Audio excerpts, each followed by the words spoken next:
오늘은 윌리엄 세익스피어의 4대 비극 중 하나인 햄릿에 대한 이야기를 나눠보겠습니다.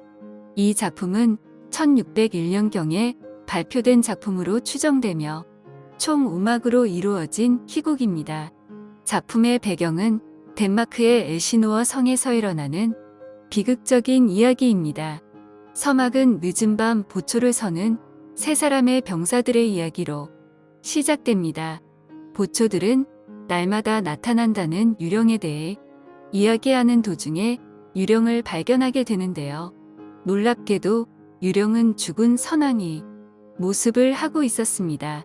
병사들과 햄릿의 친구인 호레이쇼는 그들이 목격한 유령 이야기를 햄릿 왕자에게 전하기로 합니다.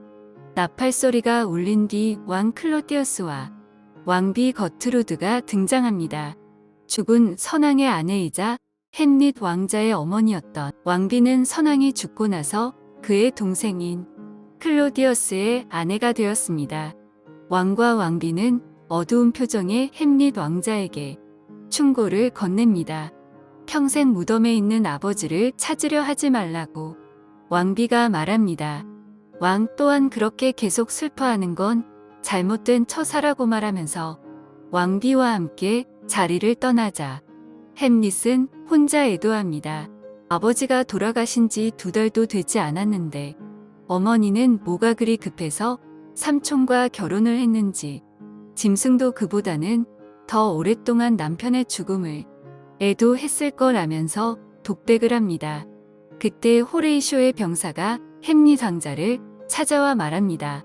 병사들이 죽은 선왕과 닮은 유령을 목격했고 자신도 셋째 날 밤 병사들과 함께 목격했는데 무장한 모습이었다고 말합니다. 햄릿 왕자는 아버지의 유령이 나타났다는 사실에 선왕의 죽음에 무슨 사연이 있지 않을까 생각합니다. 한편 플로니어스의 아들 레어티스는 작별 인사를 하며 동생 오피리아에게 햄릿 왕자의 사랑의 고백은 오래가지 못할 것이며 믿지 말라고 충고를 합니다. 그때 남매의 아버지 플로니어스가 나타나 아들이 떠난 후 무슨 이야기를 했는지 딸에게 묻습니다. 오피리어는 오빠의 당부를 아버지에게 말합니다. 플로니어스 역시 햄릿 왕자의 맹세를 믿지 말라고 주의를 줍니다. 다음 날 밤 햄릿 왕자와 호레이쇼는 유령이 나타났던 자리에서 함께 유령을 기다립니다. 유령은 어김없이 나타났고 햄릿 왕자는 유령에게 말합니다. 유령은 손짓을 하며 햄릿 왕자를 부릅니다. 호레이쇼와 병사들은 말리지만 햄릿은 유령을 따라갑니다.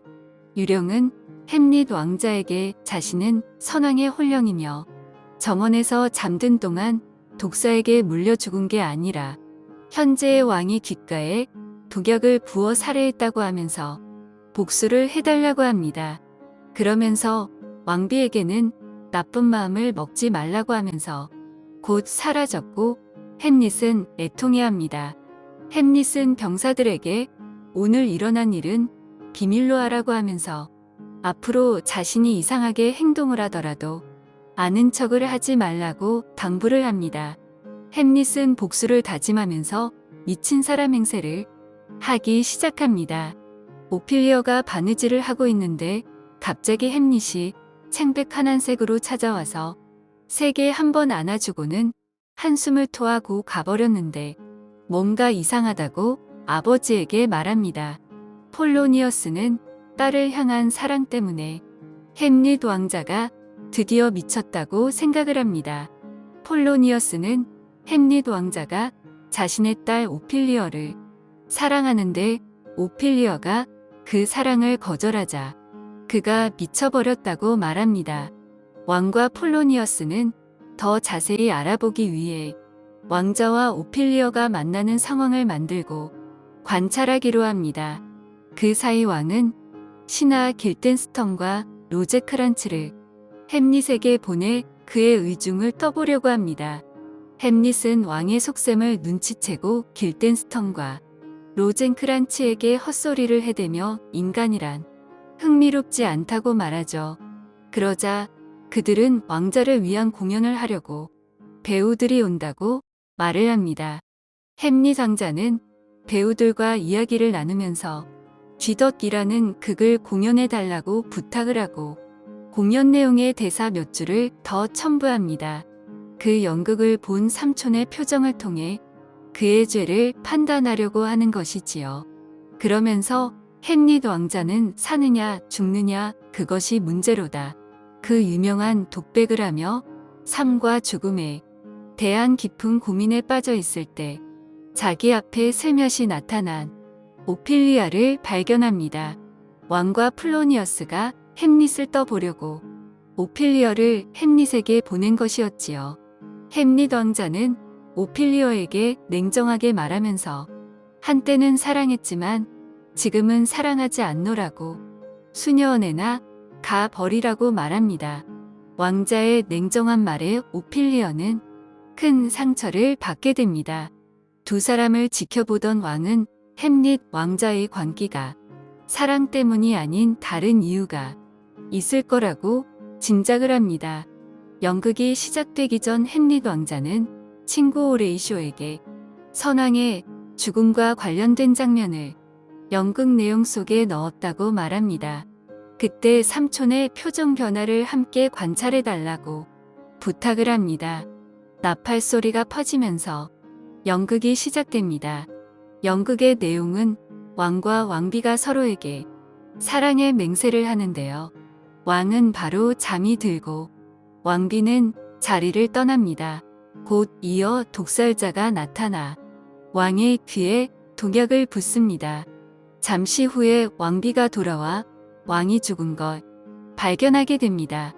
왕과 함께 연극을 보면서 햄릿은 왕에게 내용이 좀 흉악하긴 하지만 왕이나 자기와는 아무 상관이 없는 이야기가 아니냐고 하면서 그의 양심을 살짝 건드려 봅니다.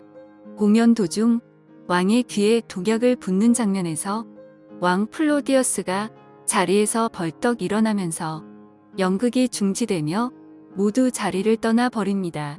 자신이 저지른 행위를 바로 눈앞에서 공연을 하는데 견딜 수가 없었겠지요. 햄릿 왕자와 호레이쇼는 왕의 행동을 관찰하면서 유령의 말을 확신하게 됩니다. 잠시 후 폴로니어스가 나타나 왕비가 햄릿 왕자를 부른다고 말합니다. 폴로니어스가 왕에게 자신이 왕비와 왕자의 대화를 엿듣겠다고 하면서 커튼 뒤에 숨기로 합니다. 왕은 그날 밤 자신의 죄에서 악취가 난다고 하면서 인류 최초로 형제를 죽인 저주를 받고 있다고 하며 회개의 기도를 올리며 고통스러워합니다. 햄릿 왕자는 왕을 죽이려고 했지만 그가 기도하는 모습을 보고 복수를 일단 뒤로 미룹니다. 결국 실행을 뒤로 미룬 탓에 더 큰 재앙을 맞이하게 됩니다. 왕비에게 햄릿 왕자가 찾아오는데 폴로니어스는 휘장 뒤에 숨어 이 둘을 살펴봅니다. 왕자는 어머니에게 자신의 속을 들여다보라고 말하면서 다그치자 위협으로 느낀 왕비는 자신을 죽이려는 줄 알고 크게 외칩니다. 숨어있던 폴로니어스도 깜짝 놀라 사람 살리라고 외칩니다. 그때 햄릿 왕자는 쥐새끼냐고 하면서 휘장 뒤에 숨어있는 폴로니어스를 찔러 죽입니다. 햄릿은 남편이 죽자마자 2달 만에 시동생과 결혼한 어머니에게 결혼 서약을 노름꾼의 장담처럼 헛되게 만드는 짓이었다고 다그치면서 비수를 꽂는 말을 계속하자 선왕의 유령이 나타나 어머니에게 그렇게 하지 말라고 하지만 왕비의 눈에는 홀령이 보이질 않으니 아들이 미쳤다고 믿을 수밖에 없었습니다. 왕자는 자신이 미친 척하는 것을 왕에게 고자질 하지 말라고 하면서 폴로니어스의 시체를 들고 사라집니다. 왕비는 왕에게 가서 햄릿 왕자가 폴로니어스를 쥐새끼라며 찔러 죽였다고 알려줍니다. 왕은 햄릿 왕자를 이대로 두면 위험하다며 왕자를 영국으로 보내버리려고 합니다. 그리곤 폴로니어스의 시신을 찾아서 예배당에 모시라고 명령합니다. 로젠크란츠와 길덴스턴이 햄릿 왕자를 찾아서 왕에게로 갑니다.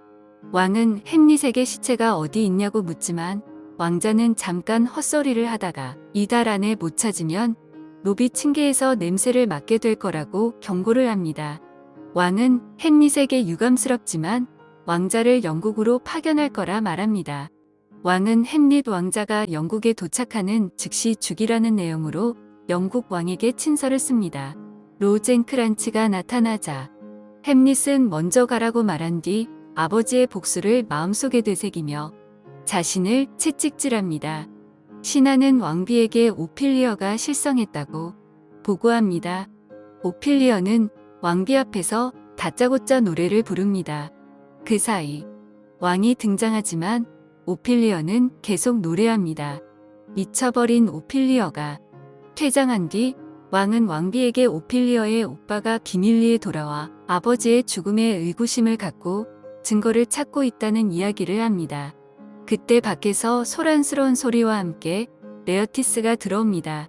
분노에 찬 레어티스는 아버지가 어디에 계시냐고 하면서 어떻게 돌아가셨는지 묻습니다. 레어티스가 아버지의 원수를 갚겠다고 하자 왕은 레어티스의 복수에 협조하겠다고 말합니다. 한편 햄릿은 출항한 지 이틀도 되기 전에 해적을 만났으며 그로 인해 다시 돌아오게 되었다는 사연을 간략히 적은 편지를 호레이쇼에게 건네면서 왕에게 전해준 뒤 곧장 자신에게 오라고 하죠. 레어티스는 왕에게 그간의 사정을 전해 듣고 아버지와 여동생에 대한 복수를 하겠다고 다짐합니다. 왕과 레어티스는 대화 중에 햄릿 왕자의 편지를 전해받습니다. 왕은 레어티스에게 햄릿과 검술을 겨루라고 부추깁니다. 레어티스는 칼 끝에 독을 바른 뒤 싸우기로 하고 왕은 햄릿이 칼을 피하더라도 그가 마실 것에 독을 타두겠다고 하죠. 살인자의 관기를 지닌 왕은 이제는 자신의 비밀을 알아버린 조카까지 죽여버리려고 합니다. 그때 왕비가 나타나 오피리어가 연못에 빠져 죽었다고 레어티스에게 말합니다. 오피리어는 자신이 만든 화환을 나뭇가지에 걸려다 추락해 잠시 물 위에 떠 있다가 죽었습니다. 광대 2명이 무덤을 파며 오피리어의 죽음에 대해 말합니다. 그 무덤 근처에서 햄릿과 호레이쇼가 대화를 하고 있을 때 왕과 왕비, 레어티스와 수행원들이 오피리어의 시신을 들고 옵니다. 햄릿과 호레이쇼는 숨어서 그들을 지켜봅니다. 장래 행렬 속에서 레어티스는 자신의 여동생은 구원의 천사가 될 것이라고 말합니다. 아름다운 오피리어의 죽음을 알게 된 햄릿은 갑자기 장래 행렬에 끼어들어 레어티스와 서로 으르렁댑니다. 하지만 왕의 중재로 두 사람의 싸움은 중단됩니다. 그리고 햄릿은 호레이쇼에게 배에서 왕의 친서를 발견했다고 말합니다. 친서 속의 흉계를 읽고선 필체를 위조해 내용을 바꿨다고 말하죠. 두 사람이 대화를 나눌 때 신하 오스릭이 나타나서 왕이 레어티스와 햄릿의 검술 대결에 내기를 걸었다고 전합니다. 호레이쇼는 왕자에게 불리한 대결이라며 말리지만 햄릿 왕자는 자신이 시합에서 이길 거라고 말하며 결투가 시작됩니다. 햄릿은 수령검, 레어티스는 몰래 독을 바른 진검을 잡고 검술이 시작됩니다. 왕자와 레어티스가 1회전과 2회전을 끝내고 쉬고 있는 사이 햄릿 왕자를 응원하며 왕비가 술잔을 듭니다. 왕이 왕비를 말리지만 그녀는 아무것도 모르고 독이 든 술을 마셔버립니다. 3회전을 진행하면서 햄릿과 레어티스는 치열한 검투 끝에 검이 바뀌게 됩니다. 결국 햄릿 왕자와 레어티스 모두 독이 묻은 검에 스치고 맙니다. 그때 왕비가 술이 자신을 독살했다고 외치면서 죽습니다. 햄릿이 범인을 찾으려 하는데 레어티스가 고백합니다. 그 칼에는 독이 묻어 있으며 범인은 왕이라고 지목하면서 레어티스도 죽습니다. 그러자 햄릿은 자신의 손에 있던 독이 묻은 칼로 왕을 곧바로 찔러버리면서 왕에게 강제로 독약까지 마시게 합니다. 레어티스는 죽기 직전 햄릿에게 서로를 용서하자고 말합니다. 햄릿은 레어티스의 죄를 하늘이 용서해 줄 거라 말합니다. 햄릿은 유령 이야기 때문에 이 일이 벌어진 것을 자책하며 죽으려는 호레이쇼를 말리며 자신이 죽으면 이 사건의 진실을 사람들에게 밝혀달라고 부탁을 합니다.